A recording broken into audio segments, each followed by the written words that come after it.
Bom dia, meus irmãos. Mais um domingo juntos, separados, porém juntos, né? No amor do Senhor Jesus. Mais um dia em que o Senhor nos concede de vida, de saúde, de repente não para todos, mas estamos aqui para louvar e glorificar o nome do Senhor Jesus.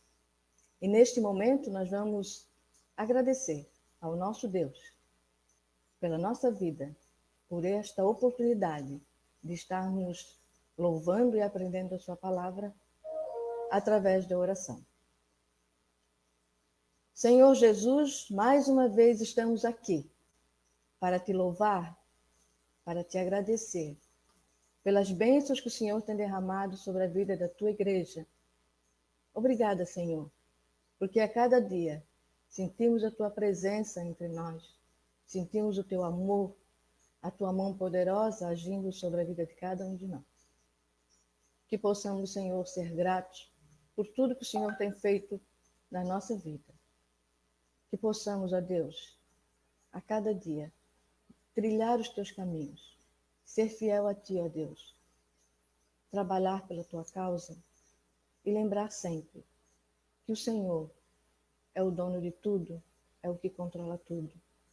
E por isso, Senhor, nós dependemos de ti e queremos nos colocar diante do teu altar, pedindo que tu tenhas misericórdia das nossas vidas e que nos faças cada dia mais, Senhor, servos fiéis a ti.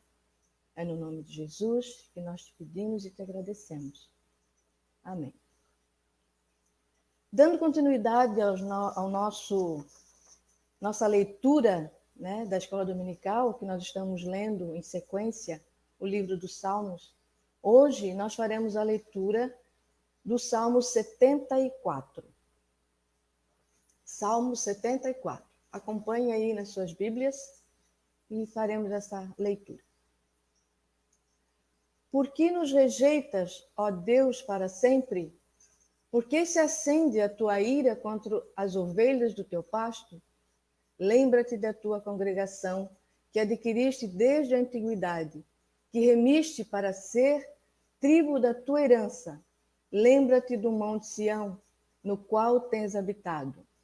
Dirige teus passos para as perpétuas ruínas, tudo quanto de mal tem feito o inimigo no santuário. Os teus adversários bramam no lugar das assembleias e alteiam os seus próprios símbolos.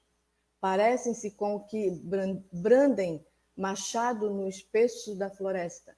E agora todos esses lavores de entalhe quebram também com machados e martelos. Deitam fogo ao teu santuário, profanam, arrastando-a até o chão, a morada do teu nome. Disseram no coração, acabemos com eles de uma vez. Queimaram todos os lugares santos de Deus na terra. Já não vemos os nossos símbolos, já não há profeta, nem entre nós, que saiba até quando. Até quando, ó Deus, os adversários nos afrontará? Acaso blasfemará o inimigo incessantemente o teu nome? Por que retrais a mão, sim, a tua destra, e a conservas no teu seio? Ora, Deus, meu Rei, é desde a antiguidade, ele é quem opera feitos salvadores no meio da terra. Tu, com o teu poder, dividiste o mar, esmagaste sobre as águas a cabeça dos monstros marinhos. Tu espedaçaste a cabeça do crocodilo e o deste por alimento às alimárias do deserto. Tu abriste fontes e ribeiros, secaste rios caudalosos. Teu é o teu dia, tua também a noite, a luz e o sol, tu formaste. Fixaste os confins da terra, verão e inverno tu fizeste.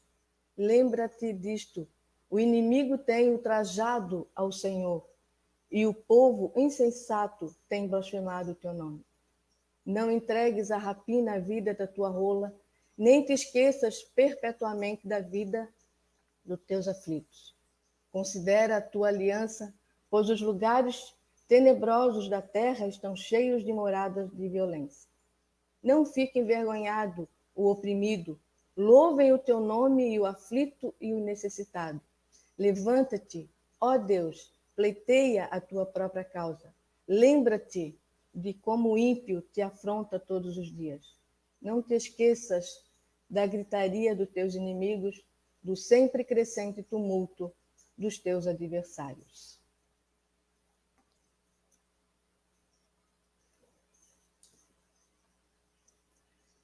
Este é um salmo de Asaf, né? Ele tem como título Lamento por causa da profanação.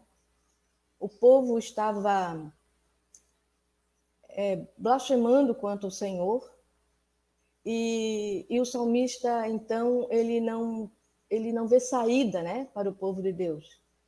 E ele apresenta nesse salmo as suas queixas, né, a sua chateação, a sua tristeza, né, diante daquela situação. E qualquer que seja a situação que vivemos, sempre haveremos de entender que Deus está no controle de tudo. E essa era a mentalidade do salmista. Eles estavam sendo rejeitados mesmo por Deus, e a ira do Senhor tinha alcançado. Por isso que desabafava, né, dizendo, né, te has para sempre, esqueceste, né, de nós para sempre. E então o salmista ele estava tão entristecido, e ele acabou até o povo esqueceu das promessas que o Senhor tinha feito.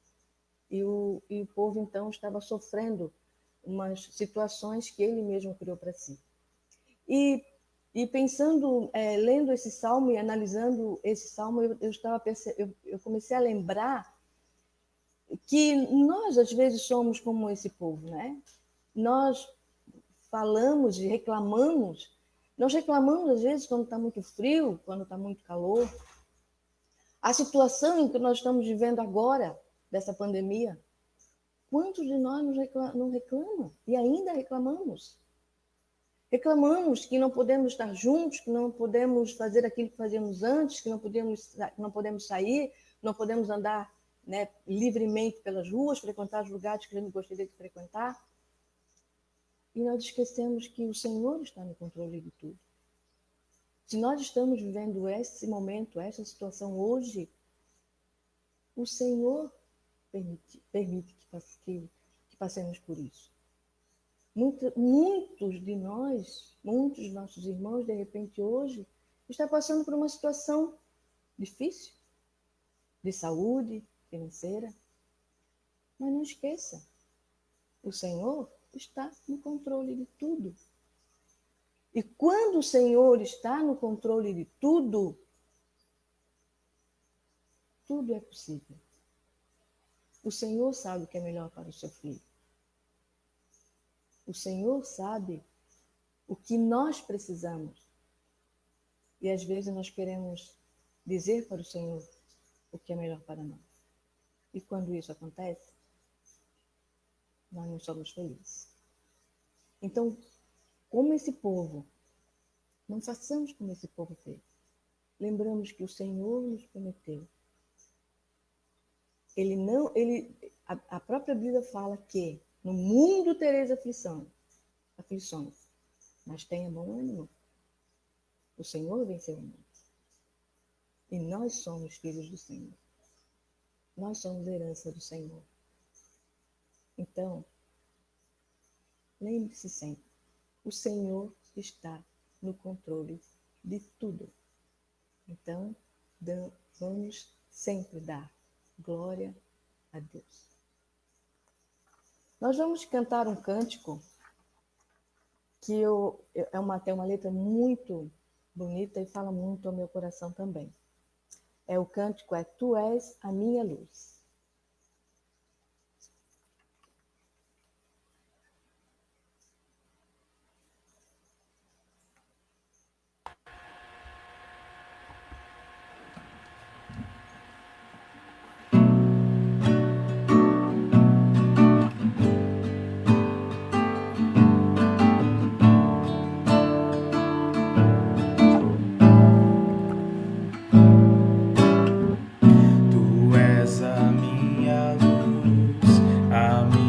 Salvação, e a ti me renderei.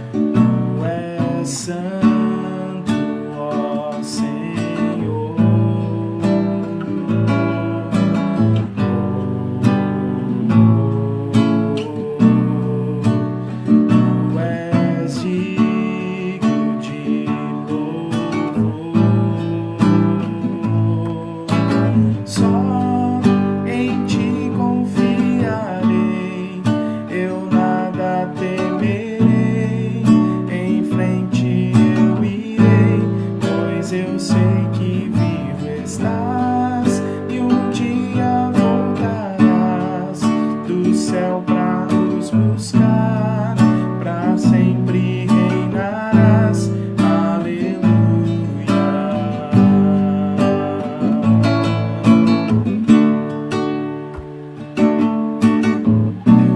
Tu és a minha luz, a minha salvação, e a ti me renderei.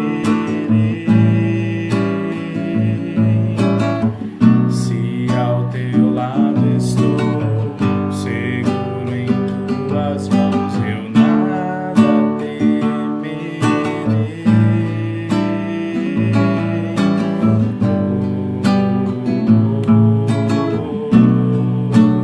Tu és santo, ó Senhor.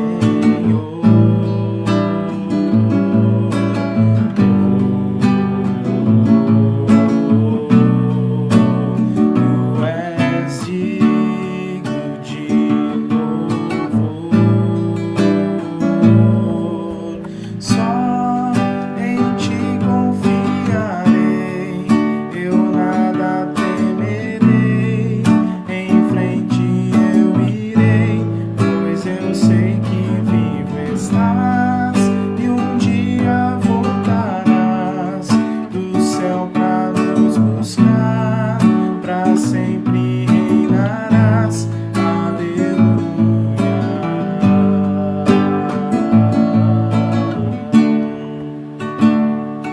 Vem Jesus, vem Jesus,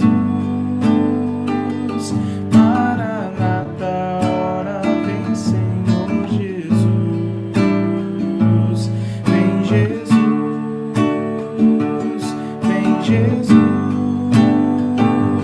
Maranata, ora vem Senhor Jesus.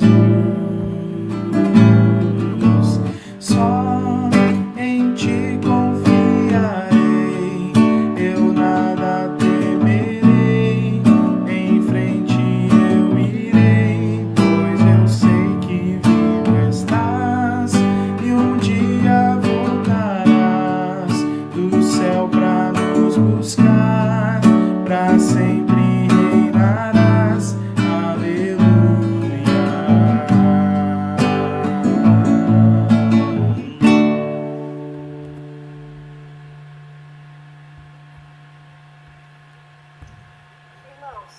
Irmãos, nós temos alguns avisos e, primeiramente, dizer que o pastor Edmar, pastor da primeira igreja, ele não se sentiu bem essa semana, está com um resfriado muito forte e, por precaução, ele já fez o exame para Covid e o resultado sai só terça-feira.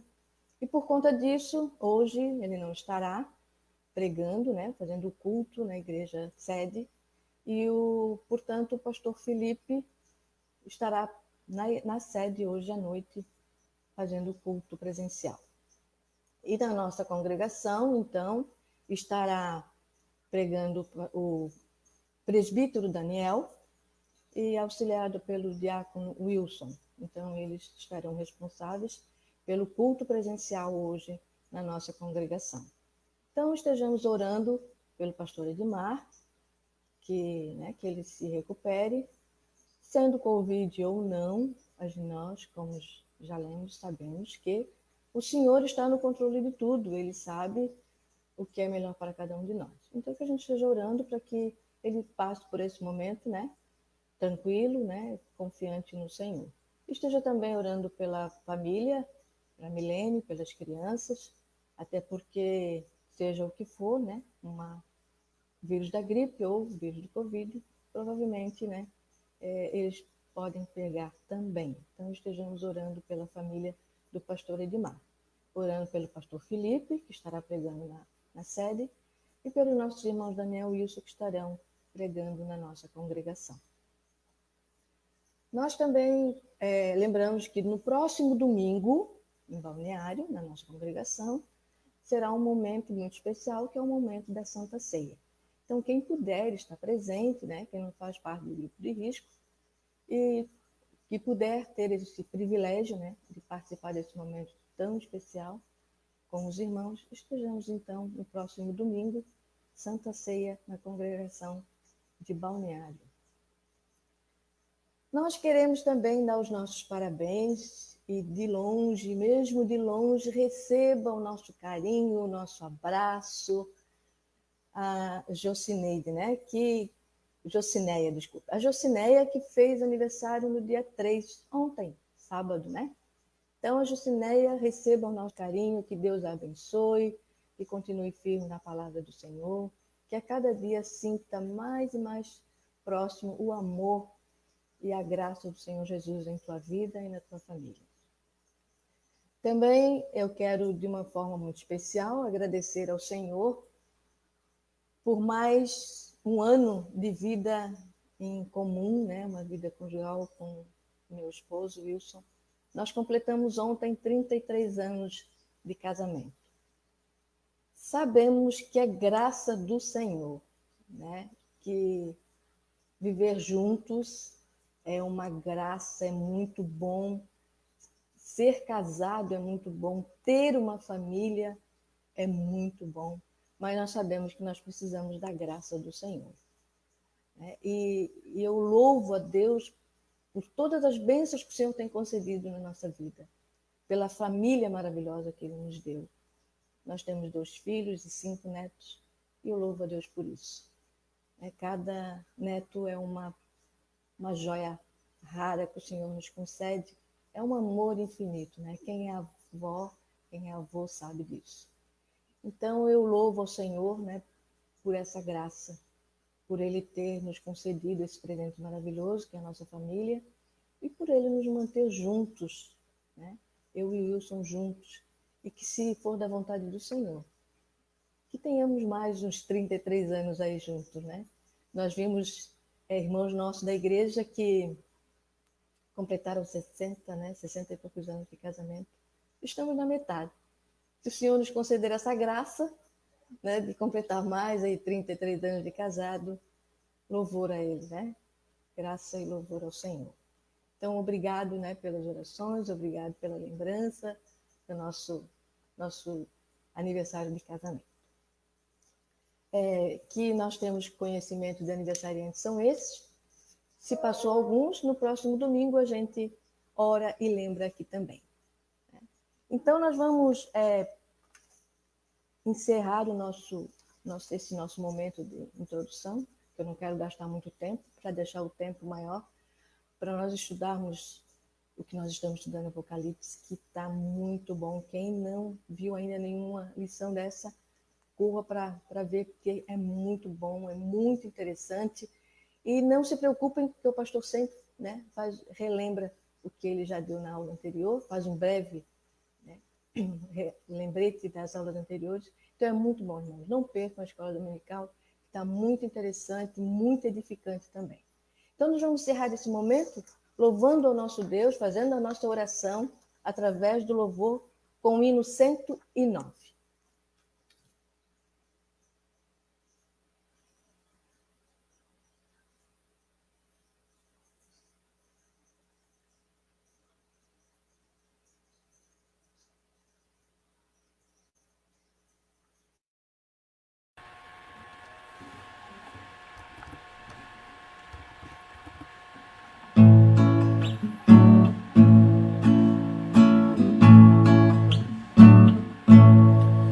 Quero Salvador comigo, ao seu lado sempre andar. Quero tê-lo muito perto, no seu braço descansar, confiando no Senhor, protegido em seu amor. Seguirei e sem temor. Quero Salvador comigo, porque fraca é minha fé.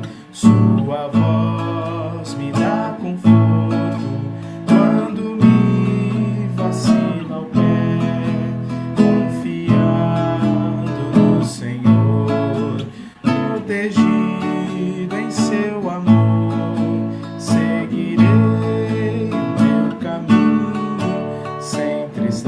tristezas sem temor.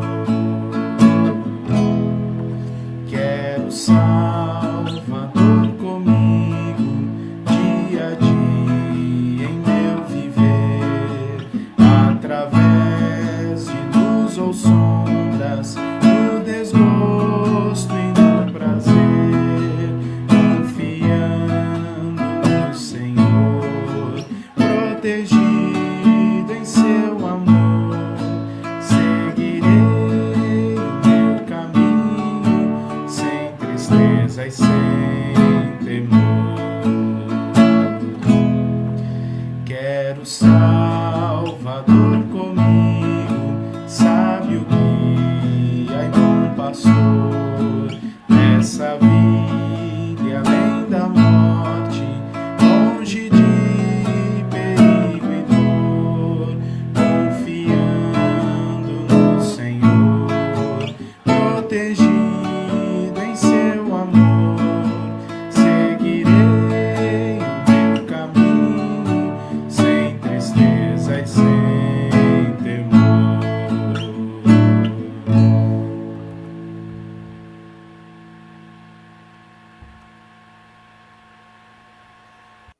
Então, meus irmãos, um bom dia a todos. Que Deus nos abençoe nesse dia, o dia especial que dediquemos ao Senhor. Então, bom dia com seus familiares e lembre-se sempre, o Senhor está no controle de tudo. Bom dia.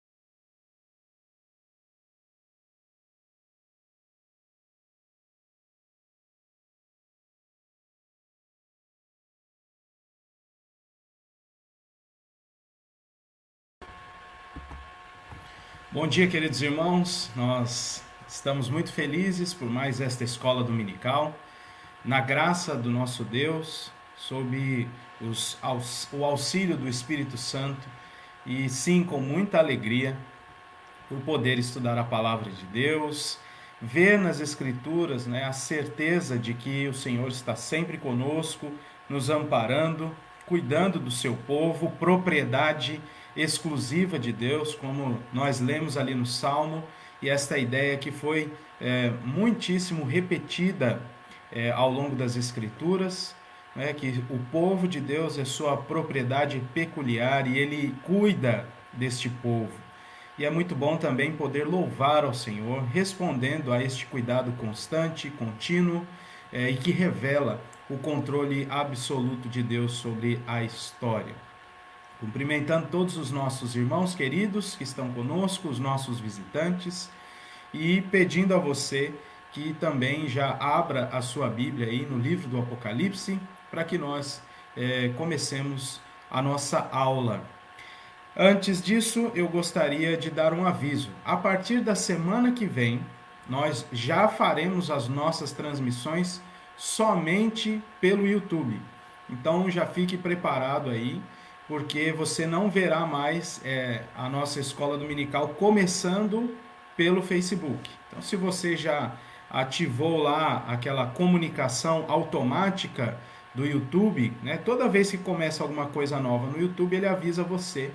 Então ative lá no canal da nossa igreja, porque a partir da semana que vem, nossas transmissões serão diretas lá no YouTube, tá bom? A partir de domingo que vem. E se você prestou atenção aí nos avisos, será sim a primeira vez, depois de todas as quarentenas nesta pandemia, que nós vamos celebrar a ceia do Senhor lá na nossa igreja, de forma presencial.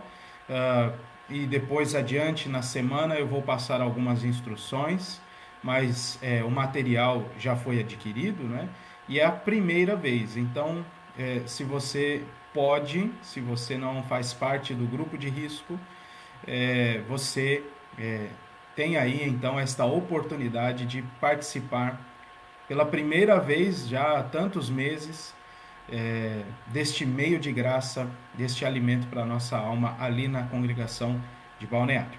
Pois muito bem, meus queridos irmãos, nós vamos então começar a nossa aula de hoje. Hoje falaremos sobre a igreja de Tiatira. É a terceira, a quarta das 7 cartas enviadas pelo Senhor Jesus às igrejas da Ásia Menor. Então eu vou pedir a você que abra sua Bíblia lá em Apocalipse capítulo 2. E nós vamos ler do verso 18 ao verso 28. Apocalipse 2, do 18 ao 28.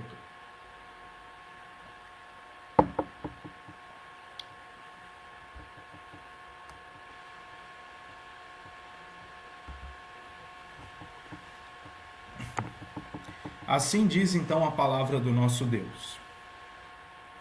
Ao anjo da igreja em Tiatira, escreve: Estas coisas diz o Filho de Deus, que tem os olhos como chama de fogo e os pés semelhante ao bronze polido. Conheço as tuas obras, o teu amor, a tua fé, o teu serviço, a tua perseverança e as tuas últimas obras mais numerosas do que as primeiras. Tenho, porém, contra ti o tolerares, que essa mulher, Jezabel, que a si mesma se declara profetiza, não somente ensine, mas ainda seduza os meus servos a praticarem a prostituição e a comerem coisas sacrificadas aos ídolos. Dei-lhe tempo para que se arrependesse. Ela, todavia, não quer arrepender-se da sua prostituição. Eis que a prostro de cama, bem como em grande tribulação os que com ela adulteram, caso não se arrependam das suas obras, das obras que ela incita. Matarei os seus filhos, e todas as igrejas conhecerão que eu sou aquele que sonda mentes e corações, e vos darei a cada um segundo as vossas obras. Digo, todavia, a vós outros, os demais de Tiatira, a tantos quantos não têm essa doutrina e que não conheceram, como eles dizem, as coisas profundas de Satanás. Outra carga não jogarei sobre vós. Tão somente conservai o que tendes, até que eu venha. Ao vencedor, que guardar até o fim as minhas obras, eu lhe darei autoridade sobre as nações. E com cetro de ferro as regerá, e as reduzirá a pedaços, como se fossem objetos de barro. Assim como também eu recebi de meu Pai, dar-lhe-ei ainda a estrela da manhã. Quem tem ouvidos, ouça o que o Espírito diz às igrejas. Vamos orar ao Senhor mais uma vez? Deus amado, te agradecemos pela tua palavra, que estamos diante dela agora. E te pedimos, Senhor, em nome de Jesus Cristo, que o Senhor nos ensine, que o Senhor confronte o nosso coração. Acabamos de ler, ó Pai, que tu sondas as mentes e os corações de todas as pessoas. E tu fazes isso por meio da tua palavra também, que é como um instrumento de corte que vai ao mais profundo do nosso ser, para revelar os propósitos, os maus desígnios do nosso coração. Tem misericórdia do teu povo, Senhor. Nós estamos diante da tua palavra hoje, reunidos aqui neste estudo, porque carecemos do teu ensino para a transformação da nossa vida. E te louvamos porque o Senhor nos dá isso de graça, em Cristo Jesus. E é no nome dele que nós oramos. Amém. Irmãos, nós vamos dar prosseguimento à nossa aula. Você prestou bastante atenção na leitura.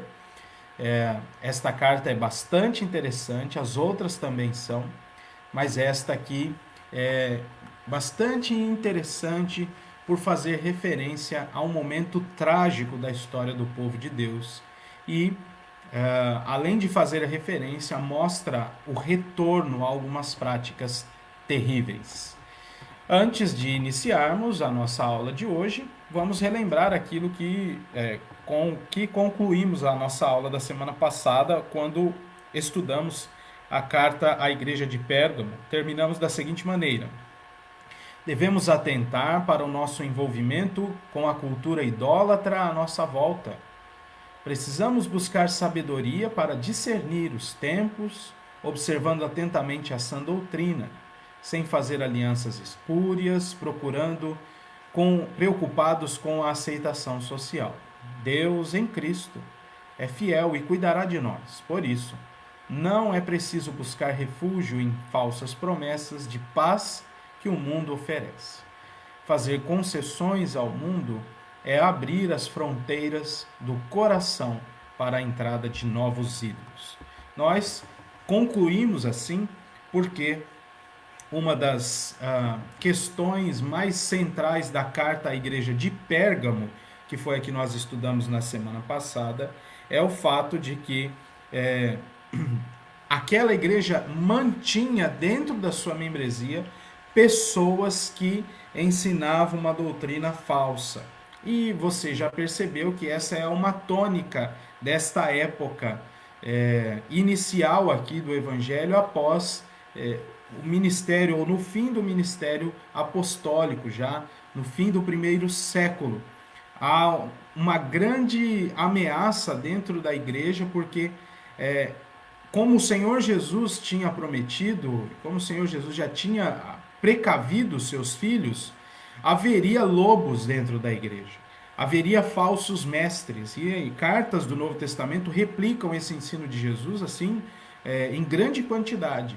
E o que nós temos visto nessas 7 cartas, o que nós veremos nessas 7 cartas, é que cada vez mais esta verdade se intensifica. Em algumas localidades, a igreja estava sofrendo muitíssimo com falso ensino, com falsos mestres, e muitos tinham se perdido nessa caminhada. E é por isso que nós vimos aí, terminamos desta maneira o estudo sobre a carta de Pérgamo, a carta à igreja que estava em Pérgamo, e o Senhor Jesus disse, ali era onde Satanás tinha o seu trono. Não era uma cidade muito boa para plantar uma igreja, mas quando ela foi plantada, muito provavelmente no ministério de Paulo, as coisas não estavam tão terríveis como naquela época, o que motivou um envio de uma carta, não mais de um apóstolo,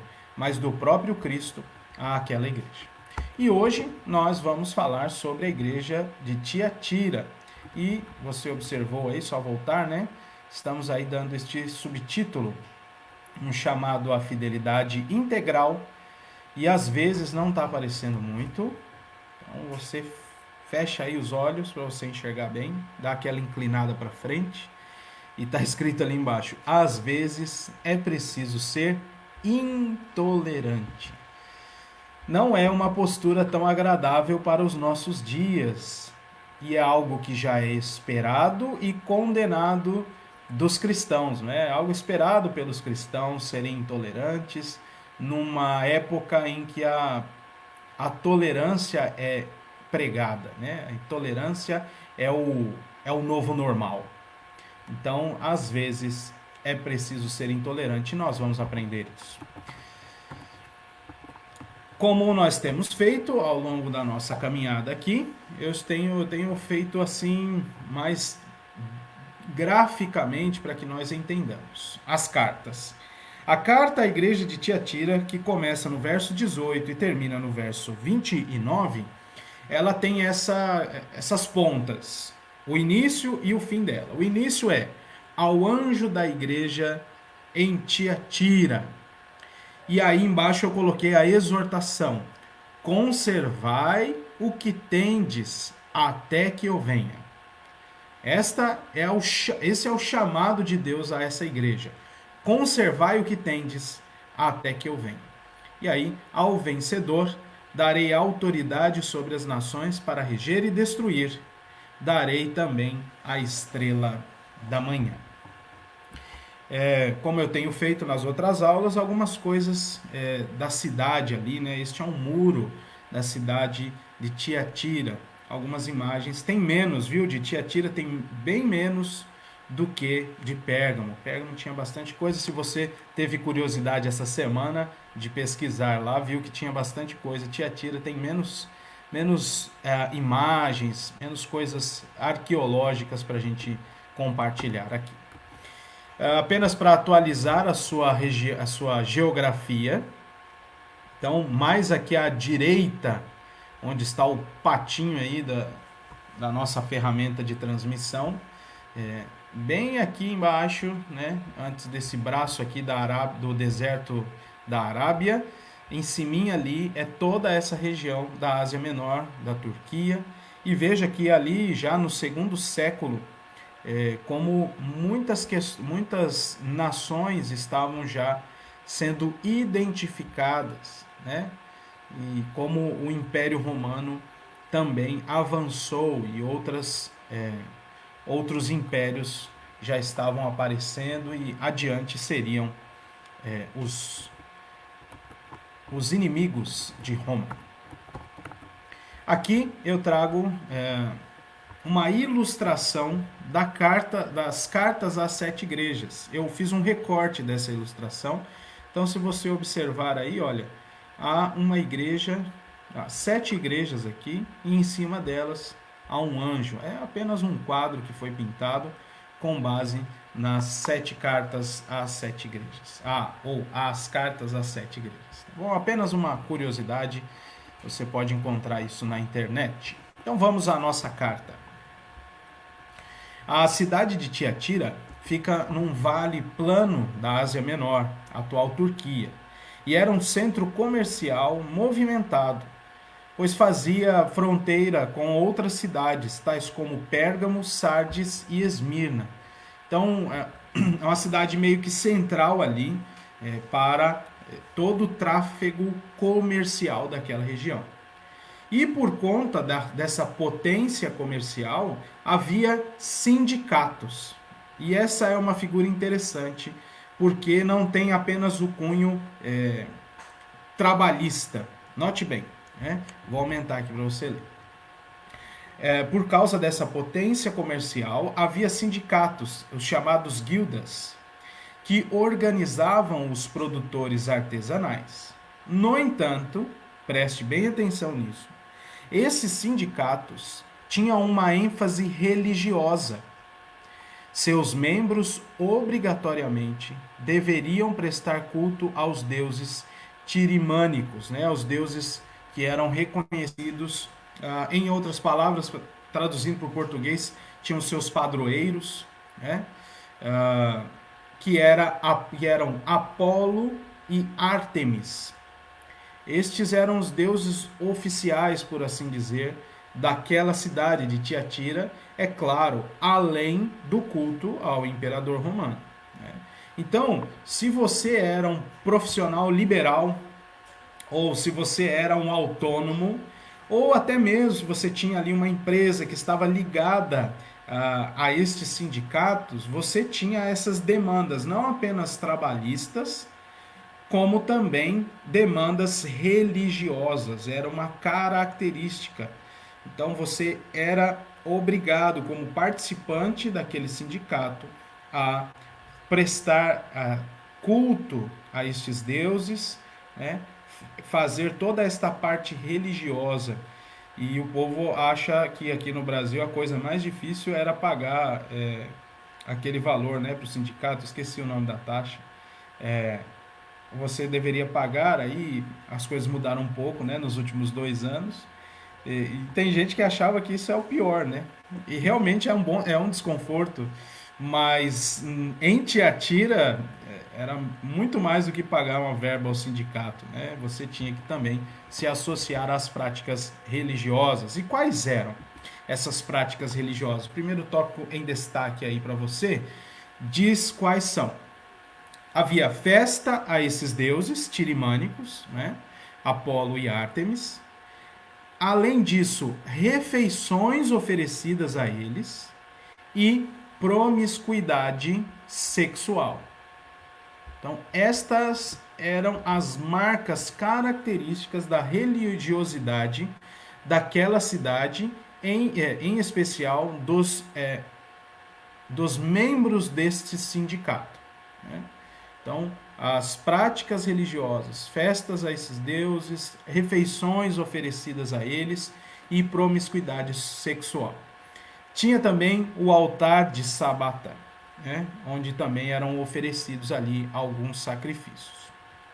O último destaque sobre a cidade é este: a manufatura da cidade. Por que era uma potência comercial e por que a necessidade de organizar os trabalhadores nesse sindicato? É porque era uma diversificação muito grande de serviços, né, desses artesãos. Então você tinha padeiros, pintores, curtidores, oleiros, pessoas que trabalhavam com lã, linho e metal. Então era uma cidade onde você conseguia uma agregação vasta de elementos comerciais, né? Você poderia inclusive trocar ali as coisas. Então, veja essas questões históricas e contextuais da cidade como uma marca. Eu não vou usar o termo construção, porque o termo construção está deturpado nos nossos dias. Hoje ele tem essa conotação de algo imposto. Então eu quero dizer como marca, a marca daquela região, né? E como esta característica da cidade de Tiatira imprimia nas circunstâncias e na vida daquela cidade algumas marcas. E eu acho que dessa maneira fica melhor. Assim como nós sabemos aqui que em Balneário Camboriú, daqui uns 20 dias a coisa se o coronavírus for embora, fazendo aqui uma brincadeira, né? Mas daqui uns 20 dias nós sabemos que começará ali o início da nossa temporada. Eu sei que oficialmente é em 15 de novembro, pela prefeitura, mas a gente já sabe que as coisas vão apertar. É uma característica da nossa região, né? Vai até ali março. Eu aprendi rápido isso, porque é uma das coisas que primeiro se fala quando alguém chega aqui. Olha, a temporada vai de tanto a tanto, depois deste período é bom vir passear aqui, porque vem apenas algumas excursões, né? Geralmente vocês falam isso, e realmente é assim, é uma característica dessa região que imprime nessa cidade, nas pessoas que estão aqui, um estilo de vida. Muitos, é só um exemplo para encerrar essa ilustração, muitos, neste período, alugam seus imóveis para pessoas virem. É um exemplo, né? Muitos que alugaram ali seus imóveis para os estudantes, agora recolhem os seus imóveis dos estudantes que vão embora de férias e agora alugam para a temporada. Essa é uma marca, é uma prática da região. Por quê? Por causa da sua característica.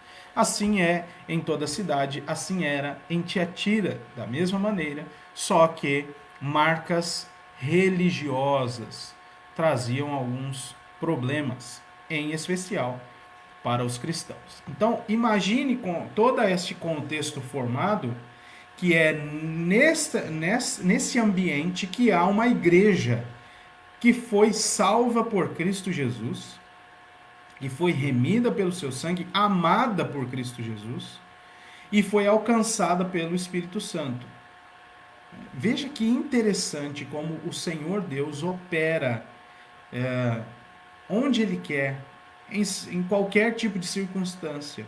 Onde há um filho dele, Ele alcançará esse filho, independente do ambiente em que estiver. Ele vai alcançá-lo e trazê-lo de volta para si. Então, estas são algumas características da cidade de Tiatira. Um artefato aqui, arqueológico, nem sei se é assim que chama, né? Mas é uma moeda, e veja ali a esfinge de um dos imperadores romanos. Tá bom? Veja só. Vamos avançar aqui um pouquinho. Então vamos colocando aqui as coisas aos poucos. Questões aí sobre a igreja de Tiatira. Eu peço perdão aos irmãos porque hoje ficou pequena a letra, tá bom? Então eu vou intercalando aqui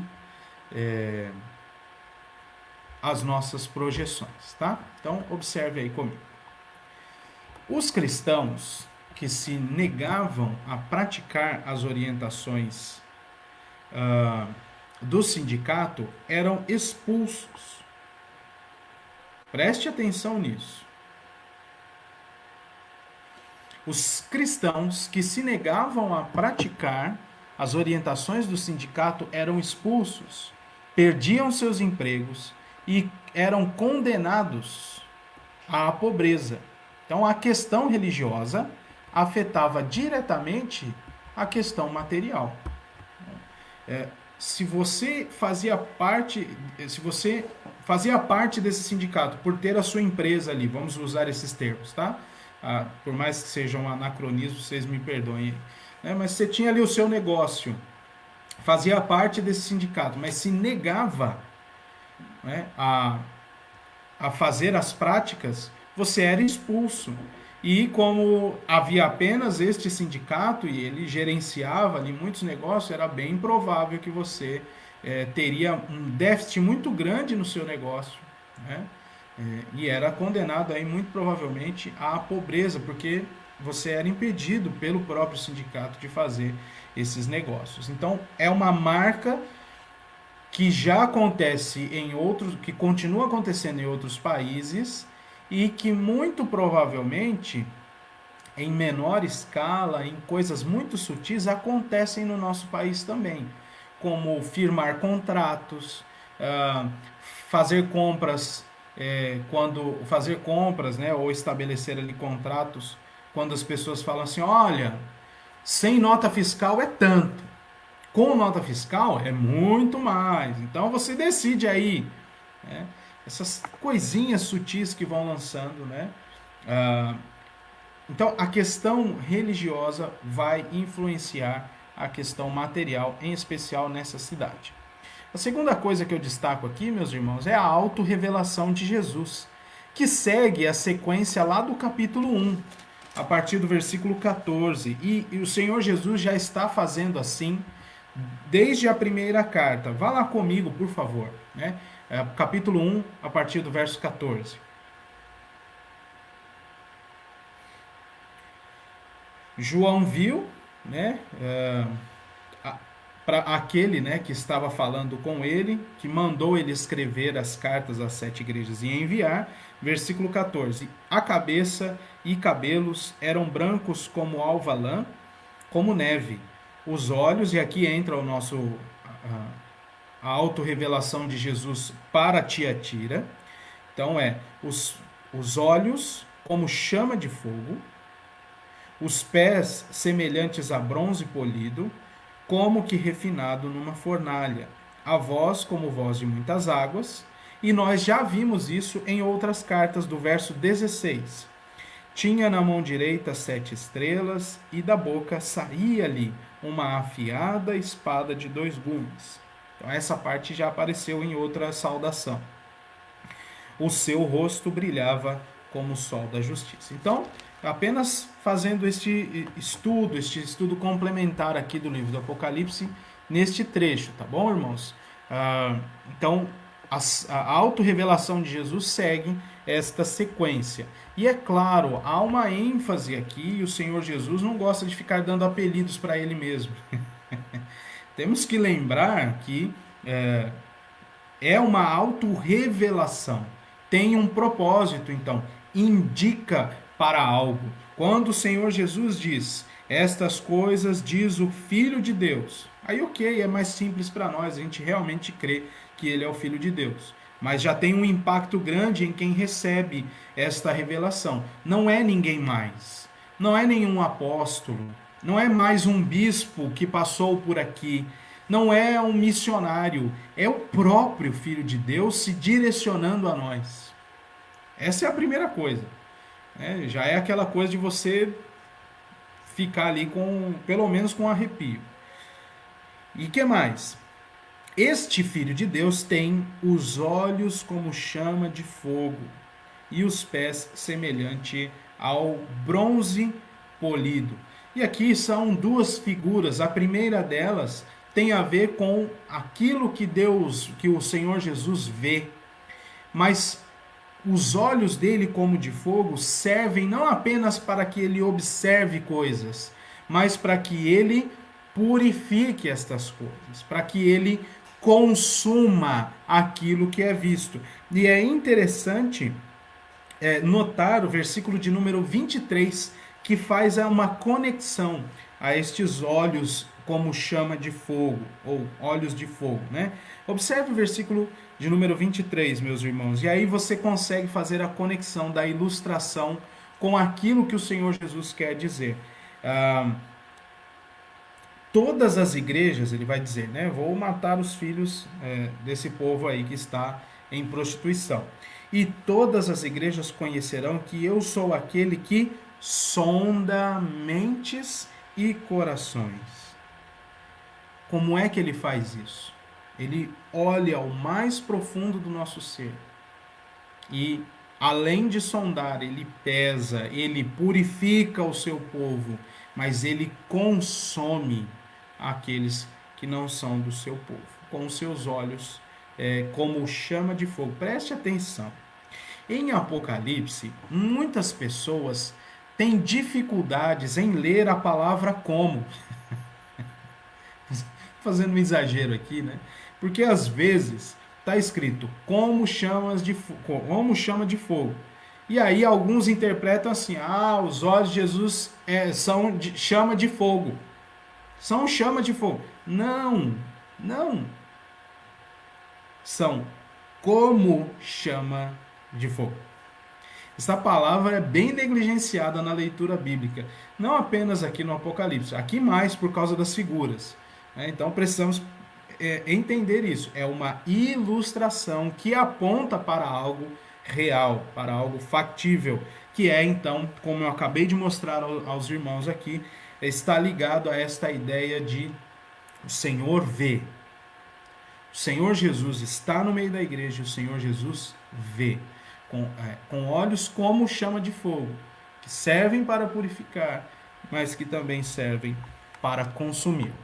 Mais um detalhe aqui, com isso você vai anotando, tá bom? Se você faz uso daquela tabela que a gente mandou para você, vai tentando fazer algum tipo de anotação aí, porque eu estou seguindo um pouco daquela estrutura também. Então, observe. Como nós já vimos, eu acabei de dizer, né? Cristo está no meio da sua igreja e a conhece muito bem. E há um fato interessante em Tiatira, antes do Senhor Jesus começar a falar do problema que havia ali. E está no verso de número 19. Como nós já vimos, veja só, Tiatira era uma igreja progressivamente frutífera. Obras, amor, fé, serviço e esperança são virtudes desta igreja que são destacadas pelo Senhor Jesus. Observe o versículo de número 19. Conheço as tuas obras. Então ele vai listar agora. E estas obras perpassam amor, fé, serviço, perseverança. E olha só que interessante. As tuas últimas obras mais numerosas do que as primeiras. Então, observe como esta igreja progrediu no serviço ao Senhor. Progrediu, muito provavelmente, nas suas ações, né, nas suas obras mesmo, mas a base para elas é o amor, a prática deste amor foi visto pelo Senhor Jesus Cristo como progredindo ao longo da história dessa igreja.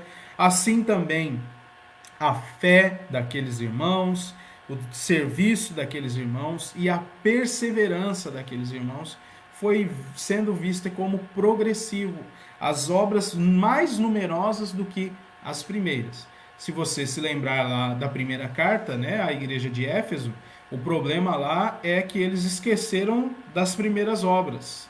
né? E o Senhor manda eles voltarem lá para o início de novo. Deu errado. Alguma coisa no caminho deu errado e o Senhor Jesus pede para eles voltarem para o princípio.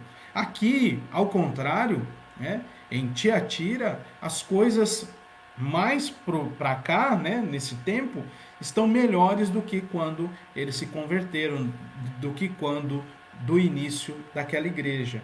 E é bastante interessante. Meus irmãos, o Senhor Jesus está no meio da sua igreja, a igreja é dele. Ele conhece, ele sonda os corações, as mentes, e ele sabe de tudo quanto temos feito. Nós precisamos considerar isto. Então, já fazendo uma aplicação aqui, pense você se o Senhor Jesus hoje nos manda uma carta como essa. Eu sei que é bem clichê essa aplicação, né? Muitos pastores falam, muita gente que dá estudo, que você muitas vezes já usou isso aí, até para falar com seu filho, às vezes, né? Olha só, teve uma época aqui no Brasil que veio aquela moda, né? O que Jesus faria. Mas preste atenção. Se o Senhor Jesus envia hoje uma carta para a nossa igreja, né? Vamos falar aqui a igreja do litoral catarinense, o que seria dito sobre nossas obras? Ele vê, ele sonda mentes e corações. E nós não podemos estudar essas cartas apenas pelo estudo, pela especulação. Porque eu sempre tive vontade de desvendar algumas coisas no livro do Apocalipse. Não, meus queridos, isso é palavra de Deus. É palavra viva e eficaz que serve para a transformação da nossa vida. E como eu já disse, ainda que essas cartas sejam direcionadas a igrejas locais, elas compõem uma mensagem única à igreja de Cristo. E nós fazemos parte da igreja de Cristo. Então, todas essas características, estas exortações, em alguma medida, alcançam a nossa vida. Então, como estão o nosso amor, a nossa fé, o nosso serviço, a nossa perseverança? Como estão as nossas obras? Nós precisamos pensar nisso. Lembrando sempre, meus queridos, que o Senhor, como disse ali no verso 23, ele sonda mentes e corações. E ele diz a toda a sua igreja, como ali no versículo de número 19, o início: conheço as tuas obras.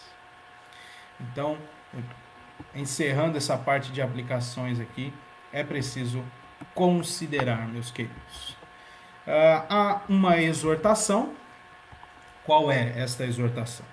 Conservai o que tendes. E o que eles tinham era as doutrinas, né? Eram as doutrinas e as obras de Cristo.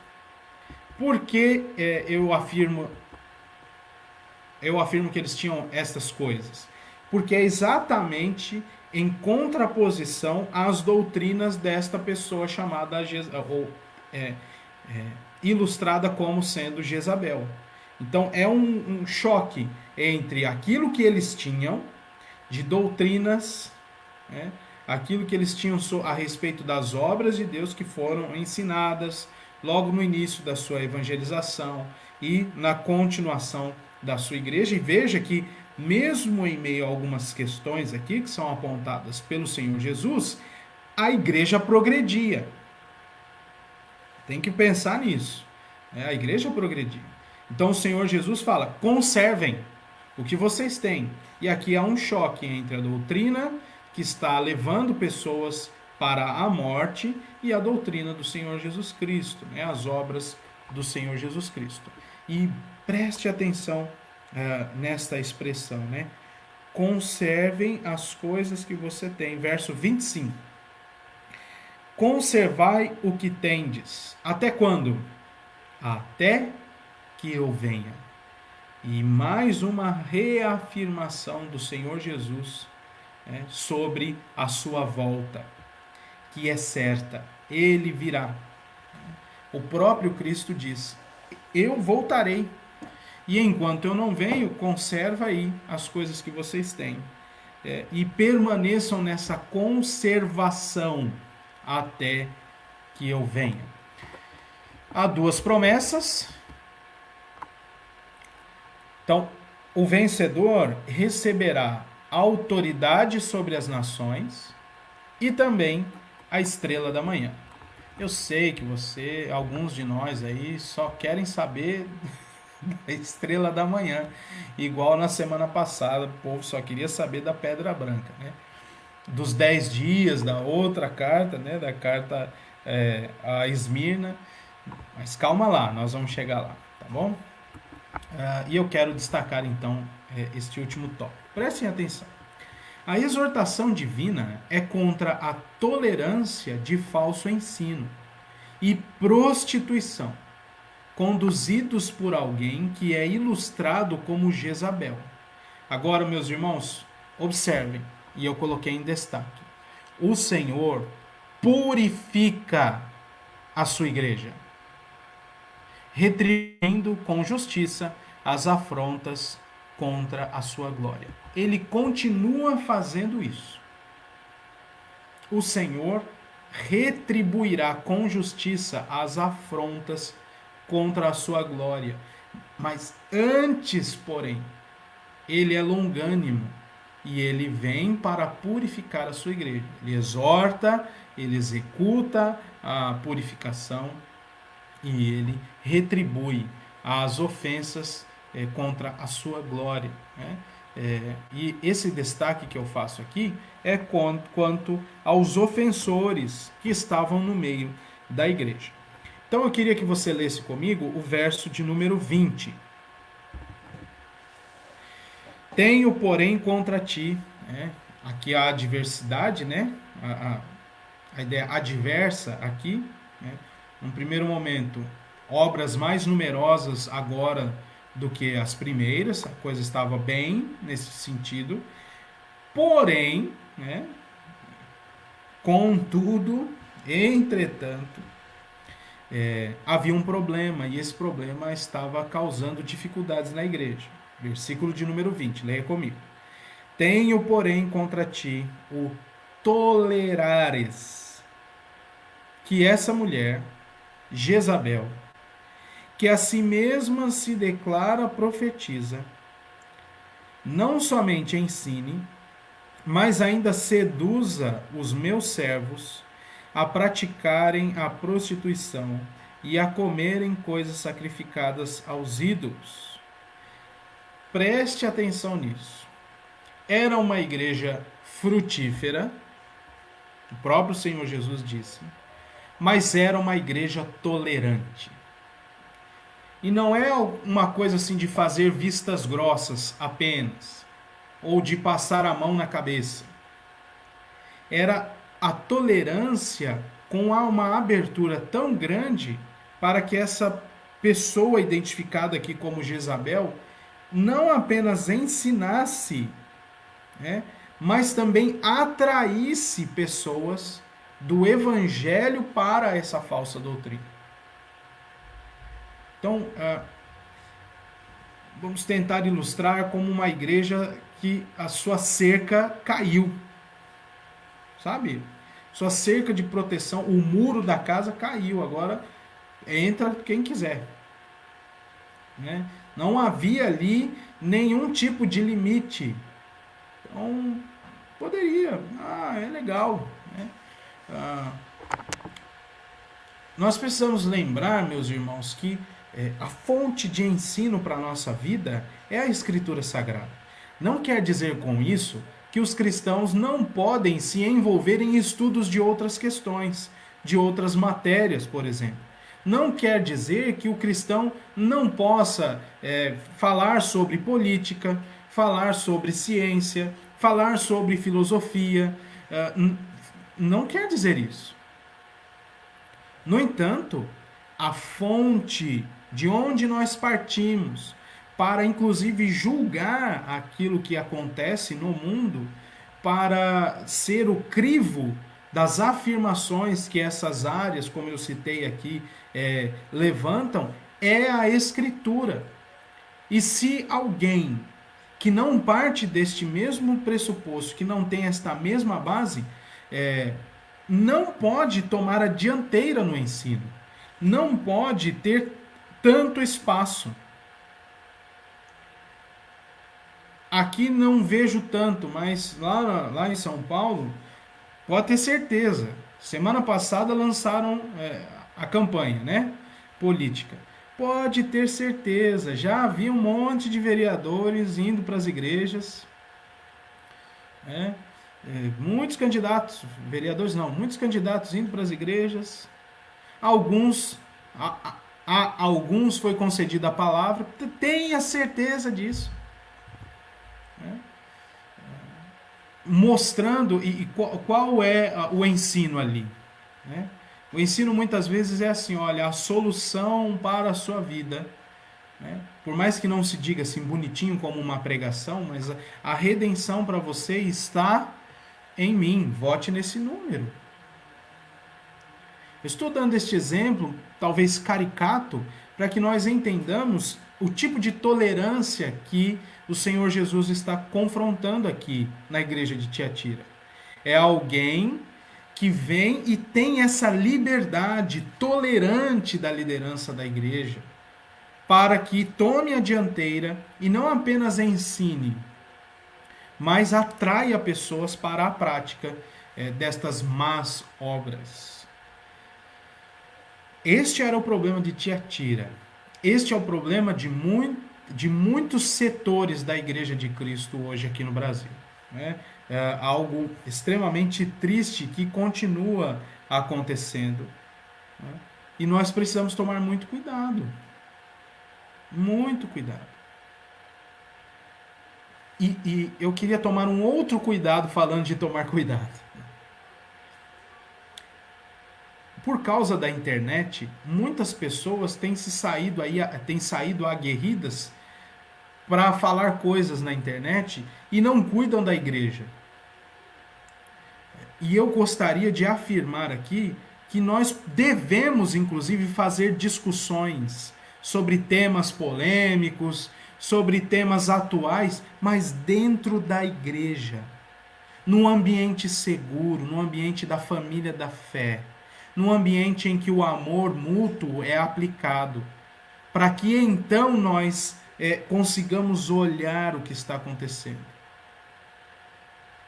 Tem muitos irmãos que, infelizmente, não instruem a igreja e tentam defender posições lá fora. E muitos deles tropeçam e caem, levando o evangelho à vergonha. Nós temos que ficar zelosos com isso, meus irmãos. Conservar aquilo que temos. Muito cuidado. O grande problema de Tiatira era esta mulher, denominada aqui como Jezabel, que ela era tolerada ali. Ela tinha trânsito dentro da igreja. Né? Ela tinha trânsito. E ela não apenas ensinava, mas atraía essas pessoas para praticar prostituição. Avançando então para falar um pouquinho dessa Jezabel. Conquanto o Senhor destaque, nós já falamos algumas coisas disso, né, apenas para ler aqui. Conquanto o Senhor Jesus, né, destaque a vida frutífera da igreja de Tiatira, o alvo da repreensão que Cristo faz é alguém que tem espaço e influência naquela comunidade, seduzindo alguns membros à idolatria e à imoralidade sexual. De onde eu tirei isso é a tradução mais literal da palavra prostituição, que é utilizada no verso 20 e no verso 21. A ideia é de imoralidade sexual. Eu sei, e eu vou dizer isso, e é este o contexto porque Jezabel aparece aqui, é que no passado o Senhor Deus, no Antigo Testamento, já tinha informado que a própria idolatria, a troca, né, do Deus único e verdadeiro por um Deus falso, era considerado por Deus como um tipo de prostituição, um tipo de adultério, né? E ele vai demonstrar isso, ele vai confrontar uma vez o povo e dizer assim, ó, você se deitou com outros deuses. ou na vida de Oséias ele vai mostrar ao povo de Israel o que Israel fez, trocando o Senhor verdadeiro por deuses falsos. Então ele diz a Oséias, vai lá e toma uma mulher de prostituições e case-se com ela. Então, para mostrar na vida de Oséias e para que todo mundo visse a vida miserável ali de Oséias, naquela situação tão complexa, aquilo que Deus, aquilo que o povo tinha feito contra Deus e o que Deus faria com o seu povo. Então, mas em especial aqui, nos versos 20 e 21, a ideia é sim de imoralidade sexual. E no verso 21, Cristo afirma que deu tempo para essa Jezabel para uma transformação de mente. Né? A palavra metanoia aparece aqui, uma palavra tão na moda hoje, né? No ambiente neopentecostal, dessa transformação de mente, mas ela não quis. Não quis. Então eu digo ali no final, vamos só pular quem foi Jezabel, né? A longanimidade e a justiça de Deus se revelam a Tiatira, pois ele ainda concedeu tempo para uma mudança de mente daqueles pecadores, mas os corrigiu duramente, retribuindo as afrontas à sua glória. Então, o Senhor é longânimo, e nós já temos visto isso ao longo dessas cartas. Né? E veja o versículo 21 de novo. Dei tempo para que se arrependesse. Ela não quis arrepender-se da sua imoralidade, né? Da sua prostituição. E aí o Senhor então deu tempo, confrontou, né? Deu esse tempo de longanimidade, de misericórdia, e a dureza do coração permaneceu. O Senhor então retribui dando pago. E veja como é exatamente com justiça que o Senhor Deus faz isso. Versículo 22. Não era um contexto de imoralidade sexual? Olha só. Eis que a prostro de cama, bem como em grande tribulação, os que com ela adulteraram. Veja que interessante, há um ponto de ironia aqui também do Senhor Jesus. Né? Então, era esse estilo de vida, então eu a prostrarei de cama, né? Bem como em grande tribulação os que com ela adulteraram ou adulteram, caso não se arrependam das obras que ela incita. Então preste atenção numa coisa, num detalhe aqui. O Senhor vai a esta pessoa, aqui identificada como sendo Jezabel, e dá tempo a esta pessoa para se arrepender. E esta pessoa não quer. E aí o Senhor utiliza a sua longanimidade também para com aqueles que adulteravam com ela. Muito provavelmente aqui na questão da carne sacrificada aos outros ídolos e também da imoralidade sexual. E aí ele diz, olha, bem como em grande tribulação os que com ela adulteram, caso não se arrependam das obras que ela incita. E aí o que acontecerá com essas pessoas? Matarei os seus filhos. E aí todas as igrejas conhecerão que eu sondo mente e coração, e vos darei a cada um segundo as vossas obras. Então, algo bastante interessante. Quero usar agora alguns minutos, irmãos, para responder essa pergunta aqui que está no meio. Né? Quem foi Jezabel? Você se lembra e se usa aí uma Bíblia com referências cruzadas, e enquanto eu falava aqui, vocês também já devem ter corrido seus olhos lá. Então vamos ver brevemente quem é essa Jezabel. A verdadeira, tá bom? A verdadeira. Essa pessoa aqui em Tiatira fez algo muito semelhante à Jezabel verdadeira. E é por isso que o Senhor Jesus ilustra como sendo esta mulher, tá bom? Não é a mesma, não é a ressurreição, não é. Mas é semelhante, então o Senhor coloca ali. E é bem provável, né, como nós veremos agora, que esta pessoa não era do povo de Deus de fato, né? Nem tinha se convertido, não foi uma apostasia, não. Uma pessoa de fora da igreja que foi tolerada ali no meio e ainda assim podia ensinar e arrastar pessoas para as práticas imorais. Então vamos lá, o primeiro livro de Reis, o primeiro livro dos Reis, capítulo 16.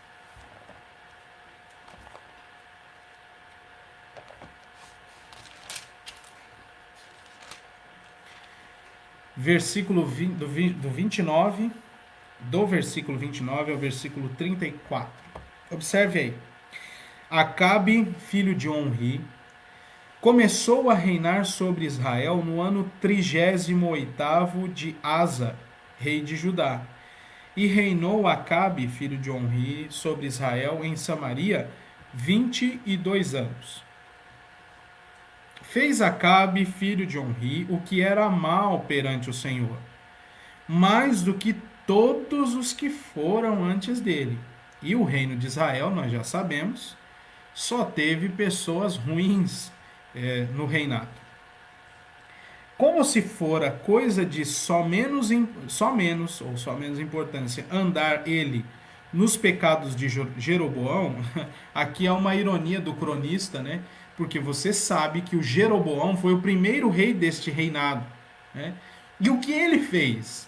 Ele pegou, transportou o sistema de adoração para outro sistema, construiu lá deuses falsos, né, bezerros de ouro para adoração, tirou o povo que estava, as 10 tribos que estavam sob o seu comando, da adoração em Jerusalém para outra adoração, colocou postes ídolos, adoração nos altos. Ele bagunçou com a vida religiosa de Israel.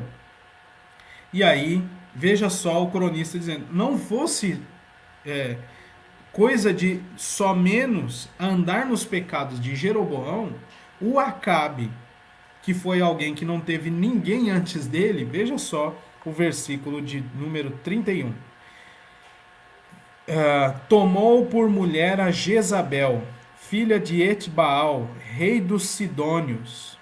Então casou-se contra a vontade de Deus, né, com pessoas que não eram do povo de Deus, das tribos de Israel.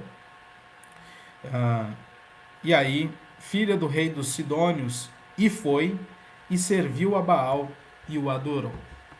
Milhares de coisas aqui. Andou nos caminhos de Jeroboão, que já foi uma tragédia. Casou com uma mulher que não era do povo de Deus e serviu os deuses da sua mulher. Então, o pacote completo. O que mais que ele fez? Versículo 32, leia aí. Levantou um altar a Baal, na casa de Baal, que edificaram em Samaria. Está piorando, né? Agora ele constrói um templo para Baal no território da terra prometida. Só isso aí que ele fez. Verso 33. Também Acabe fez um poste ídolo, de maneira que cometeu mais abominações para irritar ao Senhor, Deus de Israel, do que todos os reis de Israel que foram antes dele. Em seus dias, Riel, o Betelita, edificou a Jericó. Quando lhe lançou os fundamentos, morreu-lhe Abirão, seu primogênito. Quando lhe pôs as portas, morreu Segube, seu último, segundo a palavra do Senhor que falara por intermédio de Josué, filho de Num, acerca da destruição de Jericó, né? E agora esse povo aqui queria reconstruir o negócio que Deus destruiu. Acho que parece um pouco com a gente, né? Mas aqui o negócio estava feio mesmo. Muita destruição. E agora, essa é a Jezabel, então ela já entrou descaminhando gente aqui, desde o rei, desde o seu esposo. E olha só o que ela vai fazer no capítulo 18. Capítulo 18, do verso 13 ao verso 19.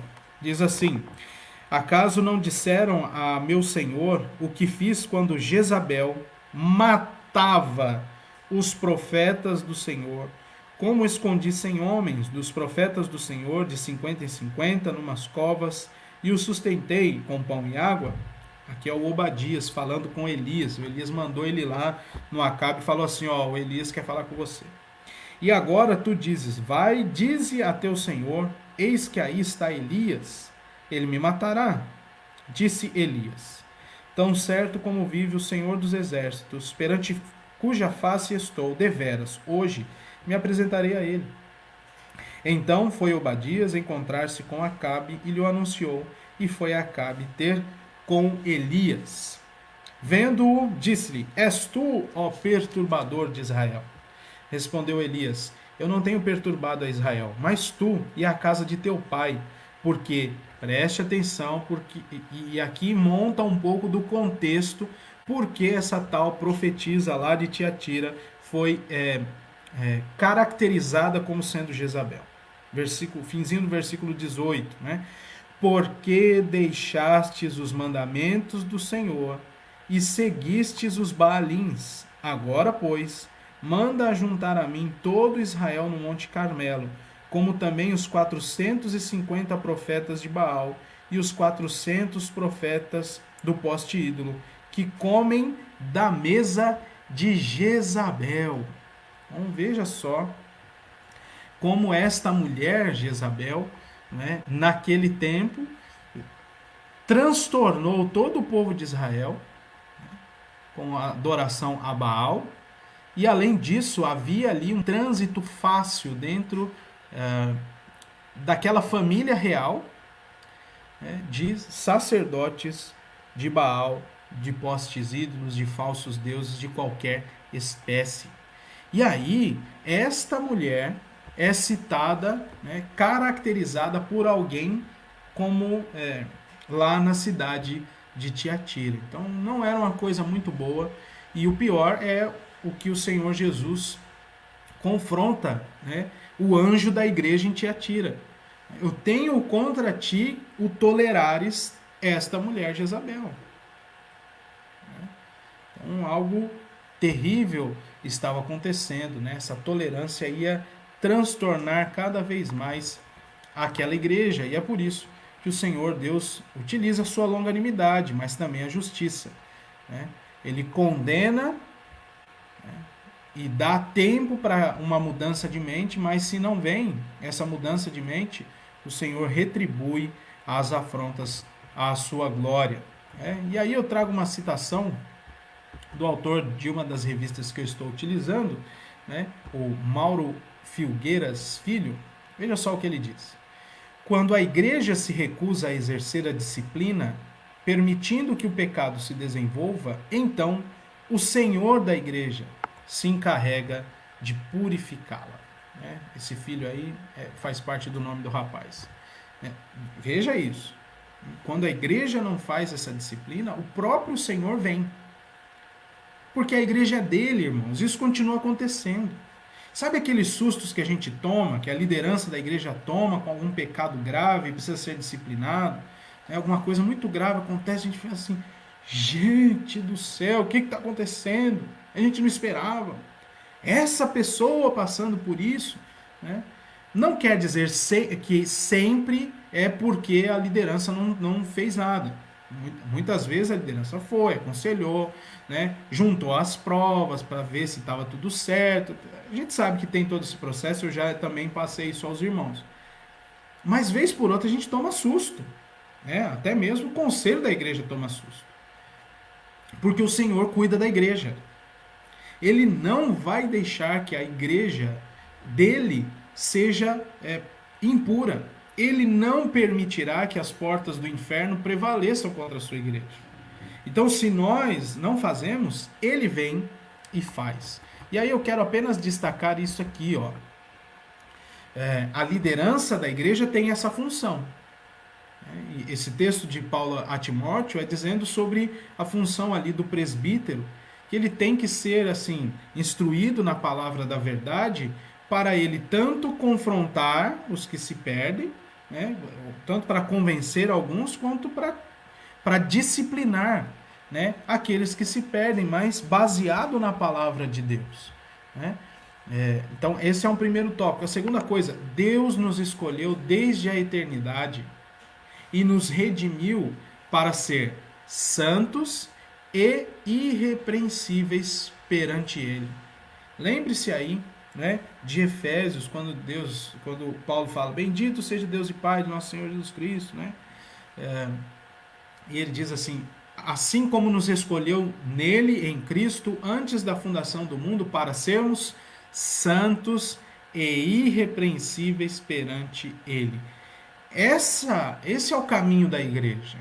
Não é apenas ser frutífero em obras, mas é seguir os passos do nosso santo, puro e glorioso Jesus Cristo.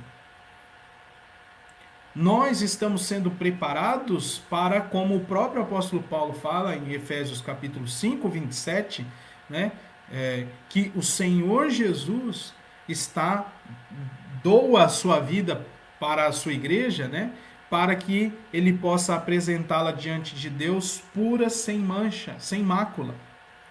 E é assim que nós temos seguido, né? Então, nós precisamos prestar muita atenção e nós muitas vezes temos de ser intolerantes, não é um com os outros, mas é com base na Escritura. Não podemos tolerar falso ensino, tolerar que as circunstâncias, o ambiente onde vivemos, que aquilo que tem sido denominado como cultura de onde vivemos influencie, né, e até mesmo mude a rota da nossa vida de serviço ao Senhor. Esse é o ponto. Nós precisamos ficar sempre alertas a isso, meus irmãos, né? Com base na Escritura, gerenciando isso, né? Oferecendo disciplina quando for necessário, né? Buscando individualmente a santificação e também espalhando isso por meio da igreja. E a liderança, né, o conselho da igreja sempre atento a essas questões, é função da liderança também, porque se nós não fizermos, o Senhor fará.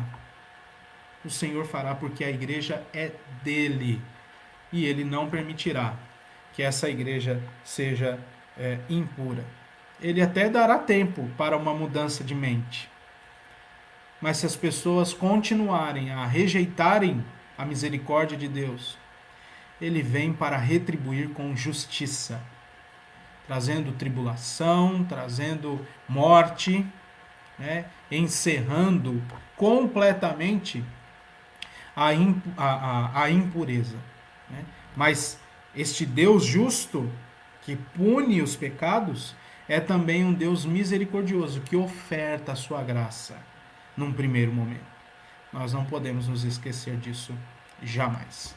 E caminhando para o fim aqui, meus irmãos, as promessas de Cristo ao vencedor da perseverança, né, contra a doutrina de Jezabel são maravilhosas e aplicam sua obra à igreja, que é composta de seus sacerdotes. Então volte comigo lá em Apocalipse, onde o Senhor Jesus vai dizer, né, no versículo de número 26, ao vencedor que guardar até o fim, por isso eu coloquei a palavra perseverança, as minhas obras, eu lhe darei autoridade sobre as nações, e com cetro de ferro as regerá e as reduzirá a pedaços como se fossem objetos de barro. Então, eu coloquei esses textos, Êxodo 19, 1 de Pedro 2, 9 e 10, e Apocalipse 5, 9 e 10, porque eles falam da mesma coisa. Deus dizendo ao povo que eles são propriedade dele, são os seus sacerdotes, são o seu reino, né? Apocalipse 5, 9 e 10, né, vai dizer ali o cântico ao cordeiro que foi morto, mas que era digno de tomar o livro e abrir os selos. Nós vamos chegar lá, se Deus quiser. É dito que ele é digno também porque foi morto e com seu sangue comprou para seu Deus e Pai pessoas de todas as nações, né? E os constituiu em reino e sacerdotes. Sob a autoridade de Cristo, nós também já reinamos. Não vamos reinar com Cristo. É claro, é já e ainda não, né? Ainda reinaremos plenamente, né, com Cristo. Mas já estamos, nós já somos parte deste reino que foi estabelecido e que é sem fim. Então precisamos nos lembrar disso. Ao vencedor que guardar, dar-lhe-ei a autoridade sobre as nações. E há um fator interessante que uma tradução mais literal do versículo 27 é a ideia de despedaçar os inimigos, como se eles fossem vasos de barro ou vasos de cerâmica. E também, versículo 28, né? Assim como também eu recebi de meu Pai, dar-lhe-ei ainda a estrela da manhã. E o que será a estrela da manhã? E o pastor deixou para o final. Eu deixei para o final porque está no final do texto mesmo. Mas o próprio Jesus, como você vê aí, ó, ele se autodenomina como a estrela da manhã. Me permitam ler com vocês, por favor, Números 24 e 17, que é um texto bastante interessante, por estar posicionado no Antigo Testamento, mas na sua leitura ali você vê, nossa, parecia um texto do Novo Testamento. Números 24 e 17.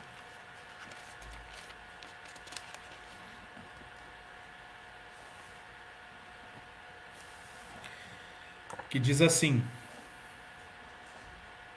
Vê-lo-ei, e aqui é Balaão falando sobre, está abençoando o povo de Israel, né? Ele foi contratado para amaldiçoar, mas Deus não deixou. E olha só o que ele diz na bênção: Vê-lo-ei, mas não agora, contemplá-lo-ei, mas não de perto. Uma estrela procederá de Jacó. De Israel subirá um cetro que ferirá as têmporas de Moabe e destruirá os filhos de Sete. A estrela de Jacó. A estrela de Jacó. Que depois, né, é dita pelo Senhor Jesus em Apocalipse 22, verso 16, meus irmãos. É o último texto de hoje. Verso 16. Eu, Jesus, enviei o meu anjo para vos testificar estas coisas às igrejas. Eu sou a raiz e a geração de Davi, a brilhante estrela da manhã. O Senhor Jesus nos diz que o vencedor reinará com ele e receberá ele próprio. Que grande bênção é esta promessa! Nós já podemos desfrutar dela, né? Pouquinho, mas ainda, melhor dizendo, né, ainda com as marcas do pecado em nós, mas já sendo destruídas, e nós recebendo essa glória que o Senhor Jesus tem um pouquinho. Mas breve virá. Virá o dia em que estaremos glorificados, sem a marca nenhuma do pecado, e reinaremos eternamente com o nosso Cristo. E aí subjugaremos os inimigos do nosso Cristo, juntamente com Ele. Receberemos eternamente o Senhor Jesus, a estrela da manhã. A gente canta isso, né? És a nossa estrela da manhã. Meus queridos irmãos, que grande bênção. Breve virá esse dia.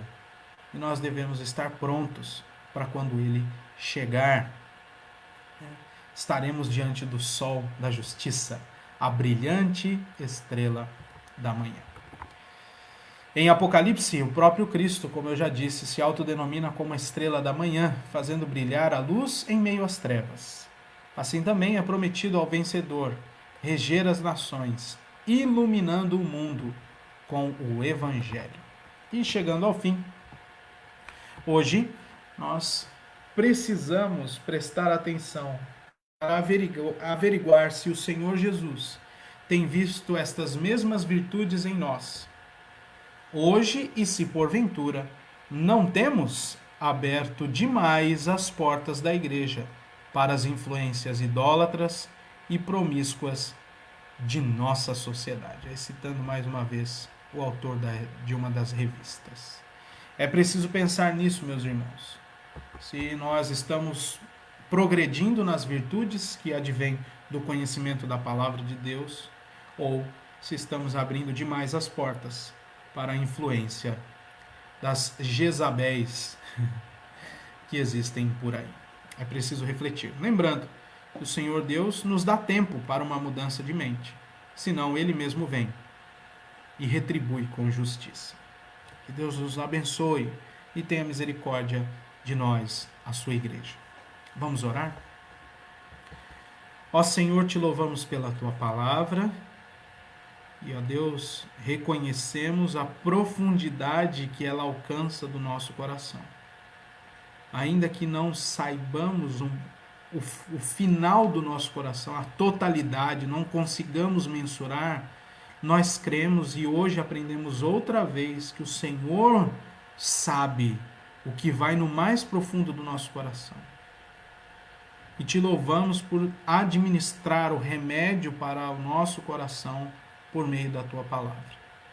Abençoa-nos, ó Deus, tem misericórdia de nós, perdoa-nos os pecados, Senhor, ou perdoa os nossos pecados, transforma a nossa mente, proteja-nos de falsos ensinos, nos torne, ó Deus, intolerantes segundo a tua palavra.